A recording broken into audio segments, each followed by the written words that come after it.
শ্রীলঙ্কার বিপক্ষে তৃতীয় টি-20 ম্যাচে শেখ মাহাদির অবিশ্বাস্য প্রত্যাবর্তন, সেই সাথে তানজিদ তামিমের অপরাজিত দুর্দান্ত ব্যাটিং তাণ্ডবে লঙ্কানদের বিপক্ষে ৮ উইকেটের বিশাল ব্যবধানে জয়লাভ করে লঙ্কানদের বিপক্ষে ঐতিহাসিক এক টি-20 সিরিজ জয়লাভ করে বাংলাদেশ দল। আর এবার টি-20 সিরিজ জয়লাভ করে আইসিসি থেকে দারুণ এক সুখবর পেল টাইগাররা।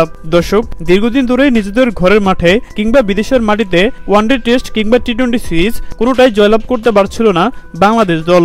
শ্রীলঙ্কার বিপক্ষে টেস্ট এবং ওয়ানডে সিরিজ হারের পর সবাই ধরে নিয়েছিল টি-20 সিরিজটা হয়তোবা বাংলাদেশ হেরে যাবে, কিন্তু সবাইকে অবাক করে দিয়ে দ্বিতীয় টি-20 ম্যাচে অবিশ্বাস্যভাবে ঘুরে দাঁড়িয়ে ৮৩ রানের বিশাল ব্যবধানে জয়লাভ করে বাংলাদেশ দল। এরপর তৃতীয় টি-20তে বাঁচামরার ম্যাচে শেখ মাহাদির অগ্নিছড়া বোলিংয়ে রীতিমতো লন্ডভন্ড হয়ে যায় লঙ্কানদের ব্যাটিং লাইন।